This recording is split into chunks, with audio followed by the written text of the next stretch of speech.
Hey everybody, welcome to Bones Collector, and in today's video I'm going to talk about a game that's brand new called Merchants of the Dark Road. Let me get the box over here. Hopefully you can see that. This is Merchants of the Dark Road, and it's designed by Brian Surrey with art by Andrew Bosley. It's published by Elf Creek Games.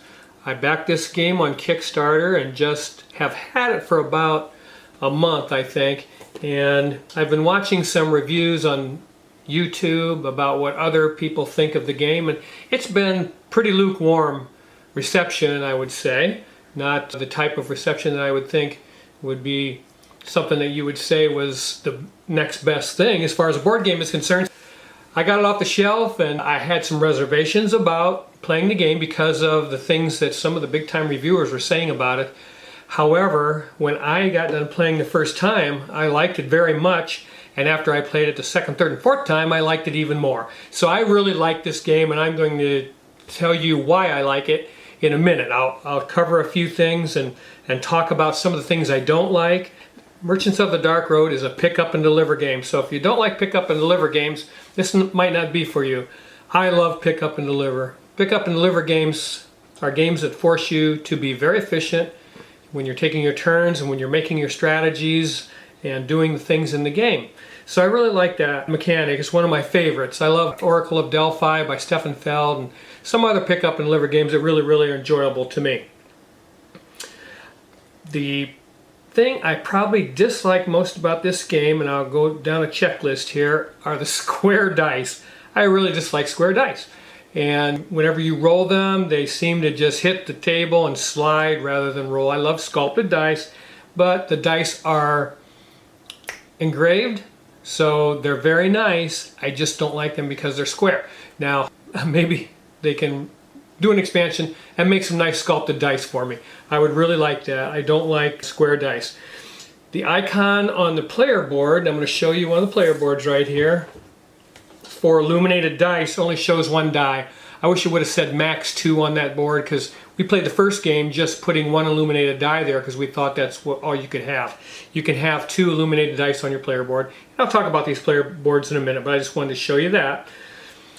A couple of the cards and the rule book had some printing errors. You can find this stuff on Board Game Geek so that you can fix any of those on the cards or in the rule book, and they're minor. One of the things that this game does is it has a wonderful, and I think fresh, bumping mechanic for your night dice. Night dice are beautiful blue dice that have stars on them that you store in this area right here, and you will bump them up. You have 3 of them in these slots, and these are reserved for the ones that you bump up with the ones you have in reserve. So you're going to take a dice out of your reserve, bump one of these 3 dice over top of one of these 3 benefits, move it up to this top slot, and that will be your value for how you're moving the rondel. So if it's a 1, you're going to move 1 space, 2 spaces, and so on. But as you bump that up, you get the benefit in this column for the dice that you bumped up. And that's pretty cool. I really like that. I don't know, I'd have to think long and hard about a game that has that bumping mechanic, but it's pretty cool. And you can also have a blank side of the night die, which means you can't move at all. And I've heard some people complain, well, I had a lot of blanks on my night dice. Well, here's the thing, if you work this correctly, the rules say if you have 3 dice in these 3 slots that are identical, you can change them to 1, 2, 3. So you can, that's something that can bail you out if you have a lot of blank dice. Not to mention, over here is your storage area for horseshoes and quartz, and if you have horseshoes, that can modify the result by -1 or +1 on the die, which a blank die might come in handy because it's the only time you'd be able to move backwards. So if you had a blank die and you wanted to move to a space back, you could push that blank die up to the top slot, play a horseshoe, and be -1 and move backwards on the rondel, and that might benefit you in some way as you weave your strategy in the game. The game itself represents winter, of 13 weeks of winter. So it's dark all the time. It doesn't get daylight at all. So it's 13 weeks of night. You're going to take 13 turns in the game. And the way it works is this. In your reserve, you're going to push, like I said, all these dice and bump them up. And once your reserve is empty, the dice that you've used, you take 1 out of that pile and you roll the remainder, put them back in your reserve so that the reserve gets smaller and smaller each time you have to do that. And when you retire those dice, they don't do anything. And so that kind of bugged us a little bit because it's very similar to Wingspan where you have reduced actions every round. And in Wingspan, you would take that cube and put it on this goal card that fulfilled one of the goals for that round and you got X amount of points. So what I did was I made this board and we love doing this, but it says Merchants of the Dark Road, and then you're going to retire during the course of the game 3 dice. Once those dice are retired, and then we only play 2 players, so we have 2 for each benefit, but you get to choose one of these benefits. So you'll go the whole game and you'll only be able to choose 3 of those, but that's what makes it fun. You can choose 3 of those actions rather than retire those dice and do nothing with them. So I think this is a really cool thing. I hope that we get an expansion with a board that does this, that gives you a benefit for your retired dice and some sculpted dice and maybe 2 more of the building tiles. But other than that, this game is fantastic, folks, and it is a lot of fun. There was one other thing I think on the, this here is pretty cool too. I don't know if you can see that or not, but this has a magnet in it, and the board has a magnet in it, and this resource commodities wheel sits in there and spins. But the 2 greens are a little bit close in color, so you really got to pay attention, especially on the dice. Plus the loot, or excuse me, the instrument and I always call it the loot. The instrument and the potion are similar in shape, so you can get those confused. I didn't, but I've heard of people doing that, and I think Lori did one time. So yeah, that's just something to be careful about. No big deal. That's a very small and minor thing. But the thing I want to talk about is the production of this game. And it's fantastic. But first, let me back up and talk a little bit about how the game is played. This is the central board, and it's a rondel. And this is a pick up and deliver, like I said. And you're going to be delivering Queen's Commissions and heroes over into the outlying towns. The only problem is the Queen's Commissions, you need resources, you need to acquire resources to fulfill those contracts to deliver them. But the other side of the coin, the problem is, in order to recruit heroes, you have to sell resources. So you have to sell resources to the heroes themselves, which they have on the cards, and then recruit them, and you can deliver those guys to the outlying towns. But you see that push-pull going where you have to have resources to satisfy the commissions and sell resources to recruit heroes. So that's the main crux of the game, is trying to do those 2 things. And you have various functions on the board to be able to do that. That's the basic overview of the game. And then also the scoring mechanism is this. You have a prestige track that goes on the board right here. It goes up to 50. We've never passed 50 in the 4 games we've played. And whichever is your lower score, your money or your prestige, that's going to be your score. And that's a nice thing. You've seen it in games before. It works really well in this game. It forces you to do 2 different things, 2 different avenues of strategy. You have to develop that in order to get your coins up and to get your prestige up at the same time. Because again, you want those to be as close as possible because the lowest one's going to be your score. And we've won games doing both. So prestige is 1 games and the money has 1 games, depending on how the game went for both of us. But let's talk about the production a little bit. This is where I wanted to go with this game. And this is one of the player boards. It's double layered. And every one of these player boards is a completely different wagon. So that's pretty cool. So you got 4 different wagons. Let me see those. Okay, so each one of these player boards is completely different. And I think that's pretty cool. It's a lot of detail that didn't have to be put in the game. They could have made all of these alike. So I like that. And not only that, the stitching on your purse, your money purse, and we got these are add-ons that we got from Kickstarter. Your money purse matches your wagon, and then also your avatar, your wagon and horse that go on the rondel match your player board. So there's 4 different kinds of those, and 4 different kinds of prestige markers that go on the board. I thought that was pretty doggone awesome. You know, to go to all that trouble and make everything so different. And then on your wagon here you have places, it's double layered, you got places for your lanterns, storage spaces for horseshoes and quartz, like I said before. Also here is a area where you can store your resources, so you're limited. And you're very limited here on horseshoes and quartz. You got 3 spaces only. So you really have to watch that. Once you get those, hanging on to them, it's almost impossible. You need to spend them so that if you gain that benefit during the course of your turn, you have some place to put them. So that's something you have to pay attention to all the time. So that's pretty cool. I love these different wagons, all of them different, all of them matching your avatar on the board, your prestige marker, the stitching on your coin purse. And these things are sweet. Again, we got this added on the Kickstarter. When I saw this on Kickstarter, I knew he had designed Coldwater Crown, I think, a fishing game. And I watched it played, and it was a pretty solid game. So I thought about long and hard about getting this game, and I decided to go ahead and do it. And it plays 1 to 4, so it has a solo variant. They did a nice job with that.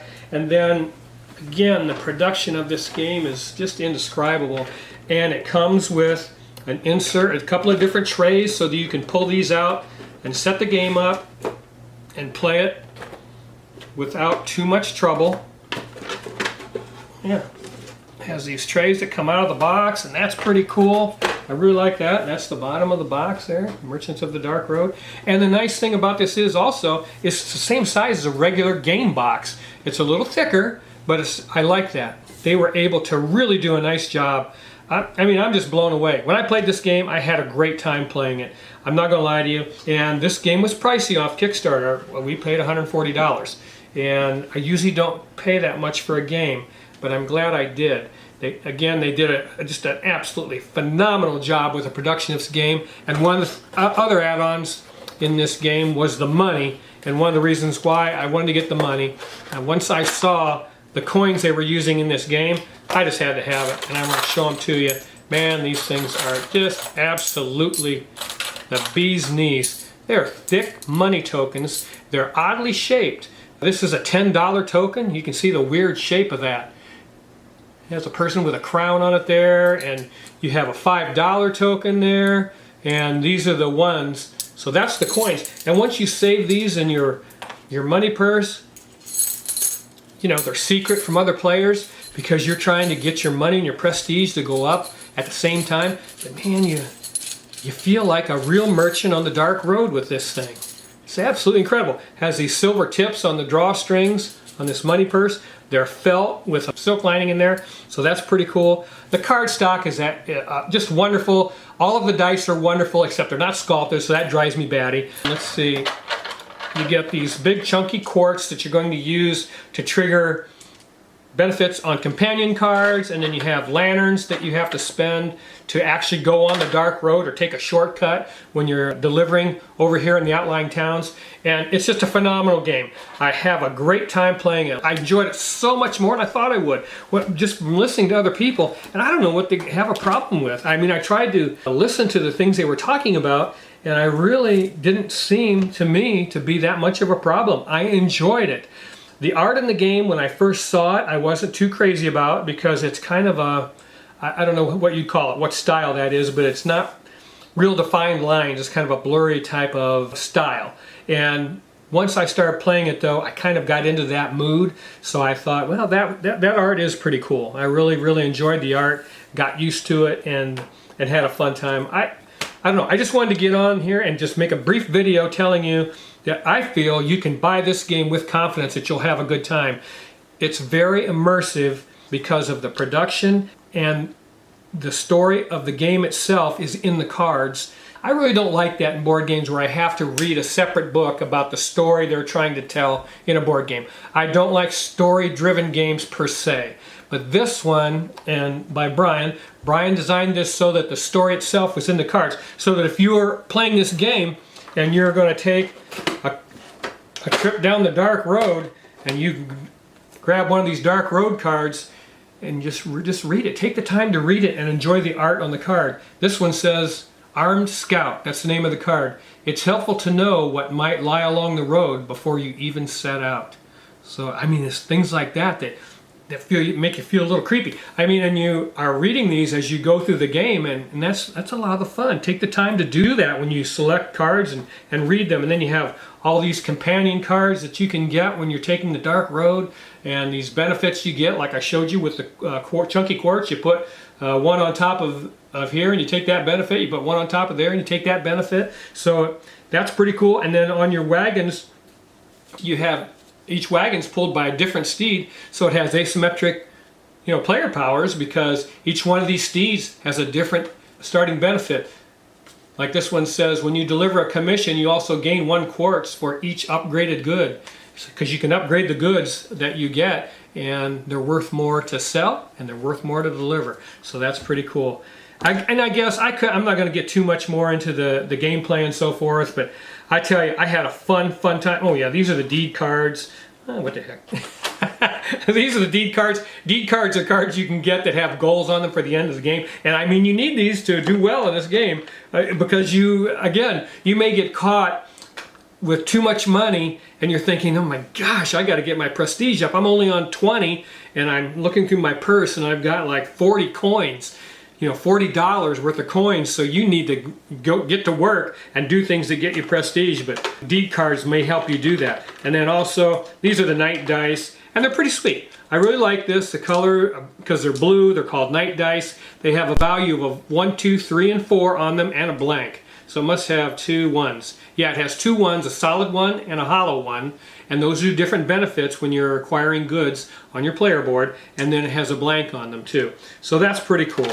And then, like I say, the dice that you use, this is the Oracle die. It's engraved, and this one is from the Ruins of Yin. So that's, and it's engraved, but they're super hard square corners, so they don't roll real well. And that is Merchants of the Dark Road. Again, I really loved it. In its form right now, I would give this game an 8.5 to a 9.